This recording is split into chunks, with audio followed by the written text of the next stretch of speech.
Stop doing these 4 things before bed if you want to live past 70, because according to neuroscientist Andrew Huberman, they could be silently shortening your life. They seem harmless, ordinary, but behind the scenes, they're triggering inflammation, hormone imbalances, and long-term damage you can't feel until it's too late.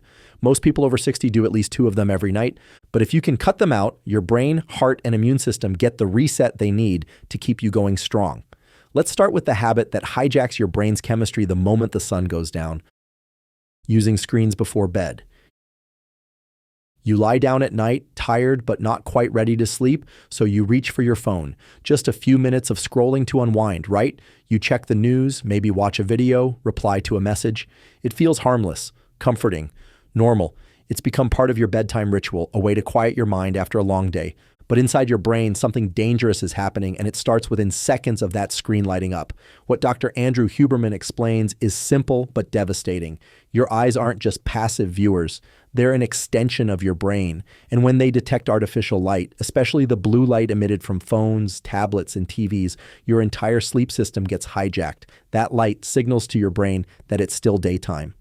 So melatonin, the hormone that tells your body to relax and get ready for deep sleep, shuts down. Meanwhile, cortisol, the hormone that keeps you alert and ready for action, goes up. Your body doesn't know it's bedtime anymore. Your brain starts pushing back your natural sleep schedule without you even noticing.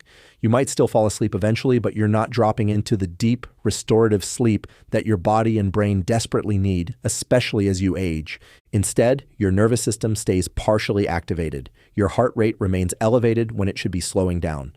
Your breathing stays shallow. Your brain waves never fully shift into the rhythm required for deep cellular recovery. And that means your immune system doesn't get to reset. Your brain doesn't clear out the waste that builds up from a full day of thinking, decision-making, and stress. Your body doesn't rebuild the damage you can't see until it's too late. Huberman calls this circadian sabotage because it doesn't just mess with your ability to fall asleep, it disrupts your body's internal clock entirely. That clock controls nearly every system in your body: your metabolism, your hormone balance, your cardiovascular rhythm, your memory, your mood. When that rhythm is thrown off night after night, your system starts to break down piece by piece. Your metabolism slows, inflammation rises, your immune system becomes sluggish, your brain ages faster, and your risk of depression, stroke, dementia, and even certain cancers rises dramatically. Here's what most people don't realize. It doesn't take hours of screen time to cause this. Even just 10 to 15 minutes of exposure to a bright screen in a dark room can delay melatonin production by more than an hour. That means your body begins the healing process later and completes less of it before you wake up.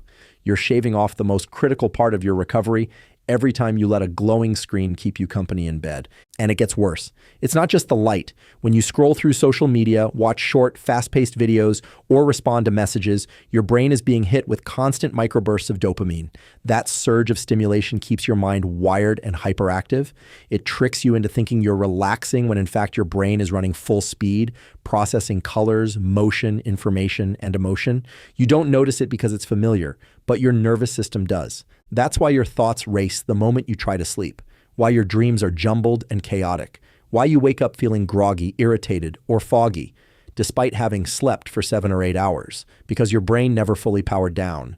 It was kept in a loop of stimulation and distraction. So what should you do instead? Huberman recommends starting what he calls a digital sunset. 1 to 2 hours before bed, you begin powering down all screens, phones, tablets, laptops, and TVs. You dim your lights, especially the overhead ones, and switch to low, warm-colored lighting. If you absolutely have to use a screen, wear orange-tinted blue light blockers to reduce melatonin suppression. But the real key is what you do instead. This isn't just about taking something away, it's about replacing it with something restorative. Read a physical book, something that slows your mind rather than speeds it up. Write in a journal, which Huberman says helps offload your thoughts and reduce cognitive arousal. Stretch or do breath work to help lower your heart rate and calm your nervous system. Even 10 minutes of quiet, screen-free time in a dim room can help your brain ease into sleep mode more naturally and effectively. This one change, removing screens before bed, protects your brain's ability to rest. It stabilizes your hormones, it restores your natural rhythm, and it gives your nervous system the chance to do what it was built to do: rest, recover, rebuild, and keep you alive longer. Because in your 20s, your body can bounce back from bad sleep habits. In your 70s, every disrupted night is a gamble, and every healthy night is an investment in your next morning. Now let's talk about another habit that seems just as innocent, but silently pushes your heart into overdrive while you sleep, and it happens every time you eat too late. Eating too close to bedtime. You finish dinner late, maybe even snack while watching TV, thinking it's no big deal. You've done it for years and it helps you relax. It's comforting, familiar, almost like a reward after a long day. But as you get older, what feels harmless becomes something else entirely. And according to Dr. Andrew Huberman, eating too close to bedtime is one of the most overlooked threats to your long-term health. The danger doesn't feel immediate, which is exactly what makes it so dangerous. When you eat late at night, especially heavy meals or sugary snacks, you're not just giving your body calories, you're sending a powerful signal to your entire system that it's time to stay active. It activates digestion. It raises your core body temperature, it spikes your blood sugar, and it delays the deep restorative work your body is supposed to be doing while you sleep. Your brain is ready to wind down, but your stomach is just getting started. And here's the problem: your body wasn't designed to digest and repair at the same time. Digestion takes priority, which means the processes that clear toxins from your brain, balance your hormones, lower your inflammation, and restore your immune system all get pushed aside. The repair that's supposed to happen during sleep gets compromised, and it's not just about discomfort, it's about longevity. Huberman explains that even one late-night meal can spike your glucose levels and alter your sleep architecture. You get less deep sleep, more light sleep, and you wake up more easily throughout the night. Your cortisol stays elevated when it should be falling. That's especially dangerous once you pass 70, when your body becomes more sensitive to stress and less efficient at recovery. And let's not forget about acid reflux. You might think of it as simple heartburn, but when you lie down after eating, stomach acid can creep into your esophagus and throat, especially if your lower esophageal sphincter has weakened with age. That leads to irritation, nighttime coughing fits, or that sudden choking feeling that jolts you awake. Even worse, some of that acid or food can slip into your airway and reach your lungs. It's called aspiration, and for seniors, it can lead to aspiration pneumonia, a serious lung infection that can turn deadly fast if not caught early. And that's just one side of the problem. The other is your blood sugar. When you eat close to bed, especially carbs or sweets, your blood sugar rises right before you're supposed to sleep. Your insulin kicks in, but in older adults, that process is slower and less effective. The result? Elevated glucose levels that linger through the night. Over time, this pattern trains your body to become insulin resistant. And that's a direct road to weight gain, chronic inflammation, heart disease, and type 2 diabetes, all while you think you're just enjoying a quiet evening snack. And here's the truth. Millions of people over 60 do this every single night. It becomes a habit. Late dinner, maybe dessert, then straight to bed. You go to sleep, but you don't recover. Your body's working overtime instead of winding down. And the damage doesn't hit all at once. It builds slowly, quietly, until one day it shows up as fatigue you can't explain, memory loss that creeps in, or blood work that suddenly tells a different story. So what should you do instead? Huberman's recommendation is clear and simple. Stop eating 3 to 4 hours before bedtime. That's how long your body needs to finish digesting, stabilize blood sugar, and allow your core temperature to drop, a critical part of falling and staying asleep. If you absolutely need something, keep it light and small. A handful of almonds, a spoonful of almond butter, a few slices of avocado, something low in sugar, high in healthy fats, and easy to digest, but skip the sugar entirely. No ice cream, no cereal, no cookies or chocolate, no fruit juice. You don't need fuel at night. You need restoration. You want your body going into sleep with one clear mission: to heal, not to process. Because here's the truth. Every night of clean, uninterrupted sleep is like putting hours back on your clock. It's how your brain protects itself from age-related decline. It's how your heart recovers from daily strain, and it's how you stay sharp, strong, and steady mentally and physically for the years ahead. You need that time. You've earned that time. And it starts by putting the fork down earlier. But even if you've cleaned up your eating habits, there's another bedtime mistake that's just as common and just as dangerous, one that breaks your sleep, stresses your heart, and increases your risk of serious injury before the sun even rises. Drinking too much liquid before bed. You're trying to stay healthy, so you keep a glass of water by your bed, maybe some warm tea before you sleep. It seems like a good habit. Hydration is important, right? You've heard it all your life. Drink more water. flush toxins, stay energized. And yes, hydration is absolutely essential for your body's health and function. But what most people don't realize is that when you hydrate matters just as much as how much you hydrate. And drinking too much liquid in the hours before bed can quietly sabotage your sleep and, over time, your health. It happens so subtly that you might not even connect the dots. You drink before bed, fall asleep, and then, like clockwork, you wake up at 1 a.m., maybe again at 3:30 a.m. with that uncomfortable pressure in your bladder. You get up, you walk to the bathroom, you turn on the light, your eyes squint, your heart races just a little. And in those moments, the entire architecture of your sleep crumbles. Dr. Andrew Huberman stresses that the most critical factor for nighttime recovery is sleep continuity. Not just falling asleep, but staying asleep long enough to cycle through deep, restorative stages without interruption. That's when your brain clears toxins, your muscles repair, your hormones reset, and your immune system rebuilds. But every time your bladder fills too quickly, that continuity is broken. You wake up once, then again, maybe a third time. And each time you do, your body is forced to shift gears. You move, you sit up, you walk. Your balance is shaky. Your nervous system reactivates. Your brain exits deep sleep and flips back into alert mode. Your heart rate climbs and your stress response lights up. And just like that, the cellular repair that was underway stalls. Your body loses that precious opportunity to heal. Now imagine this happening not once, but night after night, for weeks, months, even years. What feels like a minor inconvenience adds up to major consequences. And it's not just about tired eyes or morning grogginess. It's about your long-term health. For anyone over 70, getting up in the middle of the night is especially risky. At that age, your blood pressure drops more easily when you stand. Your sense of balance may not be as sharp. And one poorly timed bathroom trip in the dark, just one, can lead to a serious fall, a broken hip, a concussion, or something worse. Because it's not just sleep that's being interrupted, it's safety. One misstep can change everything. Huberman also points out a deeper physiological layer most people overlook. Every time you wake up mid-sleep, your brain produces less melatonin, less growth hormone, and more cortisol. The next day you feel it, you're more inflamed, you're hungrier, you're more irritable, and you're more vulnerable to everything from high blood pressure and blood sugar spikes to memory loss and poor concentration. When this pattern repeats over time, those short wake-ups become long-term threats. Fragmented sleep has been directly linked to faster cognitive decline, reduced immune function, and a higher risk of dementia. And here's the good news. The fix is simple. You don't need to eliminate fluids. You need to shift them. Huberman recommends front-loading your hydration, meaning you drink most of your water and fluids in the earlier part of your day. Get your intake in during the first 8 to 10 hours after waking. After that, start tapering off. By late afternoon or early evening, around 6 or 7 p.m., you should naturally reduce how much you're drinking. And if you're someone who loves a bedtime tea, be careful. Even herbal teas like chamomile or peppermint may contain natural diuretics like hibiscus or dandelion. They might relax your mind but wake up your bladder. Caffeine, of course, is off limits after mid-afternoon, not just because it keeps you awake, but because it makes you urinate more often. Alcohol? Even worse. It not only disrupts REM sleep, but it also acts as a diuretic and stresses your liver while you rest. Another hidden factor? The fluids hiding in your food.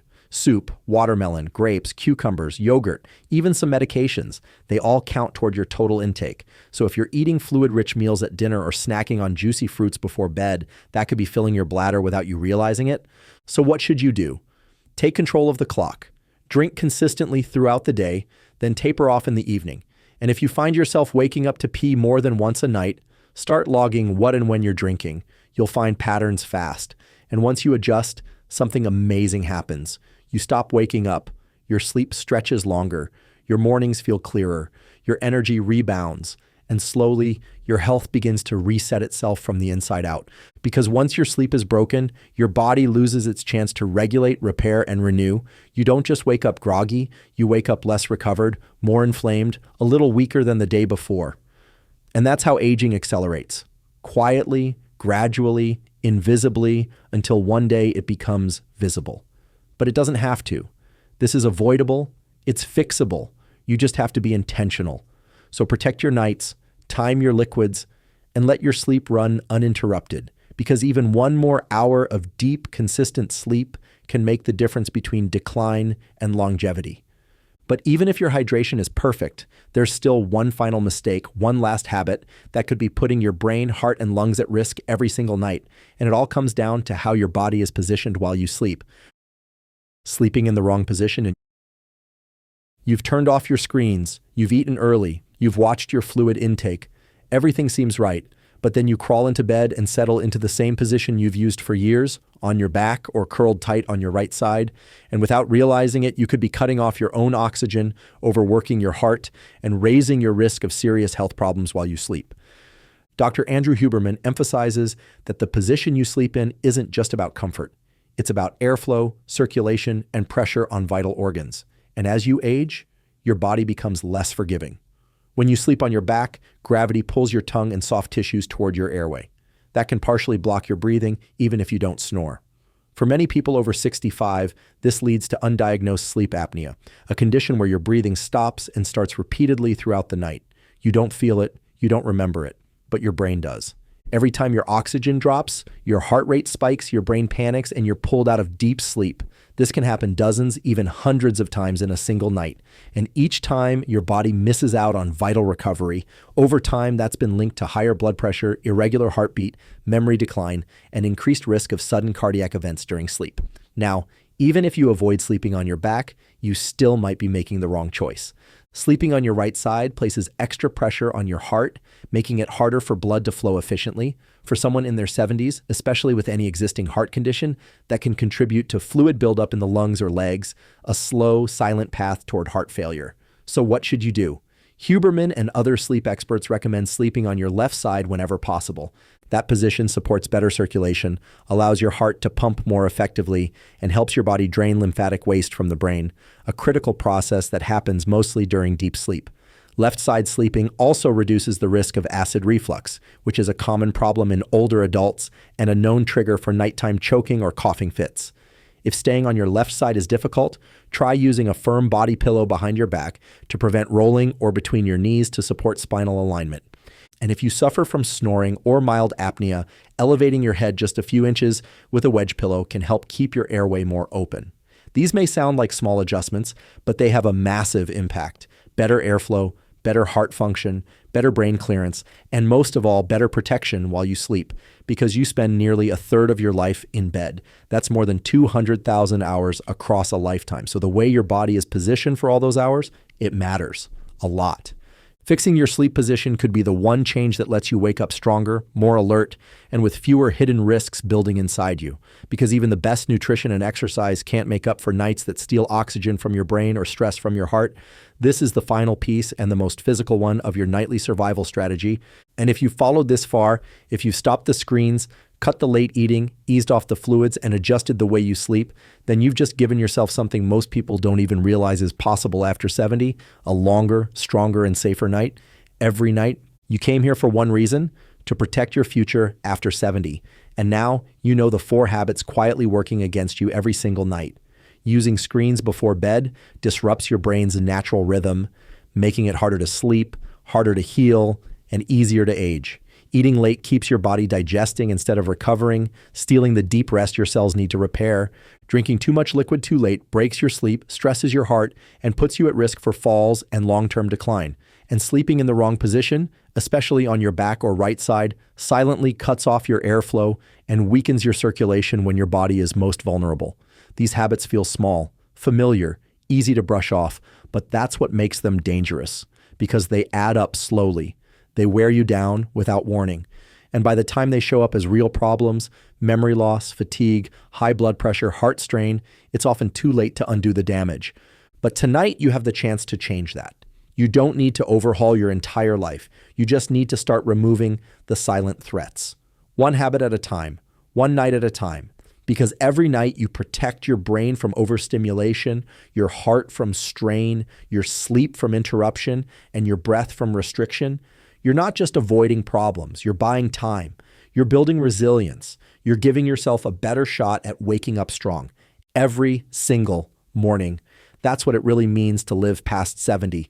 Not just adding years, but protecting the ones you still have. So stop doing these 4 things before bed. Stop letting small habits quietly chip away at your future, and start giving your body what it's been asking for all along: deep rest, real repair, and a fair chance to keep going strong.